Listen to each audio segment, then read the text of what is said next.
1975 அலகாபாத் உயர் நீதிமன்றம் இந்திரா காந்தியின் தேர்தல் வெற்றியானது தவறானது என்று தீர்ப்பளித்தது.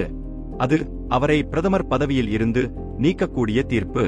அந்த சூழலில் அவர் நாட்டில் அவசர நிலை அறிவித்தார். அந்த நேரத்தில் பத்திரிகைகளுக்கு சென்சார் விதிக்கப்பட்டது. அரசியல் எதிரிகள் சிறையில் அடைக்கப்பட்டனர். இந்திய குடிமக்களின் சுதந்திரம் தற்காலிகமாக நிறுத்தப்பட்டது. இது இந்தியாவில் ஜனநாயகத்தில் மிகப்பெரிய அதிர்ச்சி சம்பவம். அவசரநிலை பிரகடனத்தை நீடிக்க மக்கள் மத்தியில் பெரிய கொந்தளிப்பை ஏற்படுத்தியது. இந்திரா காந்தி இனி தேர்தலை நடக்கவிட மாட்டார் என மக்கள் எண்ணினர். பின்பு அவசரநிலை நீக்கப்படும் என்று இந்திரா காந்தி அறிவித்தார். இந்த முடிவு அரசியல் வரலாற்றில் மிகவும் துணிச்சலான மற்றும் அபூர்வமான ஒன்று. தனது ஆட்சிக்கு எதிராக மக்கள் என்ன தீர்மானிக்கிறார்கள் என்பதை அவர் ஏற்றுக்கொள்ள தயாராக இருந்தார்.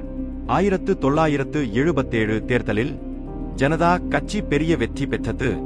இந்திரா காந்தி தலைமையில் காங்கிரஸ் கட்சி வரலாற்றிலேயே முதல் முறையாக தோல்வியடைந்தது. இந்திரா காந்தி பிரதமர் பதவியிலிருந்து விலகி சாதாரண குடிமகளாக மாறினார். 1979 முதல் 1980 காலத்தில் மீண்டும் மக்கள் அவரை நம்பி வாக்களித்தனர். 1980ஆம் ஆண்டு இந்திரா காந்தி மீண்டும் பிரதமராக உருவெடுத்தார். அது அவரின் மீண்டும் மிகப்பெரிய வரலாற்று எழுச்சியாக மாறியது. மேலும் இந்த சேனலை சப்ஸ்கிரைப் செய்து இது போன்ற தகவல்களை தெரிந்து கொள்ளுங்கள்.